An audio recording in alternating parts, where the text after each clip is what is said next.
नांदुर्डी टांगा शर्यत व वृद्धाच्या मृत्यू प्रकरणी 7ही आयोजकांचे अटकपूर्व जामीन निफाड न्यायालयाने फेटाळले। पिंपळगाव बसवंतला होणाऱ्या 22 मेच्या बैलगाडा शर्यतीस निफाड प्रशासनाकडून परवानगीबाबत साशंकता।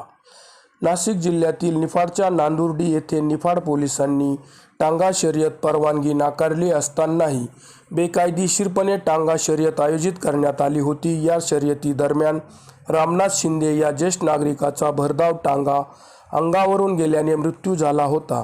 या प्रकरणी निफाड पोलीस ठाण्यात सुभाष खापरे, किशोर निकम, राहुल खापरे, संजय आहेर, मधुकर कुंभारडे, तानाजी खापरे, सोपान देवकर या 7 जणांविरोधात प्राण्यांचा छळ प्रतिबंधक कायदा कलम 11/1 नुसार गुन्हे नोंदवून बेकायदेशीरपणे टांगा शर्यत भरवून वृद्धाच्या मृत्यूस कारणीभूत प्रकरणी भारतीय न्याय संहिता कलम 104/1, 223, 239 आणि 3/5 प्रमाणे गुन्हे दाखल करण्यात आले होते।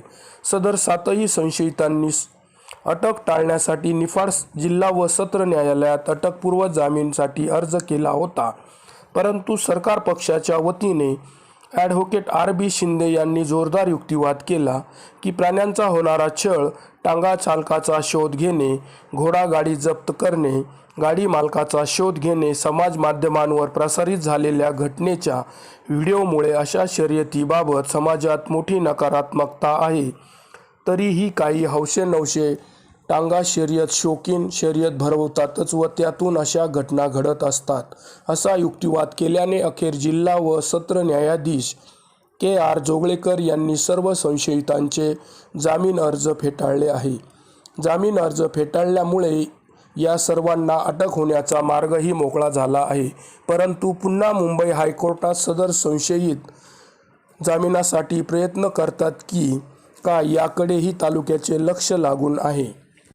निफाड पोलीस ठाणे व निफाड न्यायालयाच्या टांगा शर्यतीबाबतच्या कठोर भूमिकेमुळे टांगा बैलगाडा शर्यत भरवणाऱ्यांचे चांगलेच धाबे दणाणले आहेत।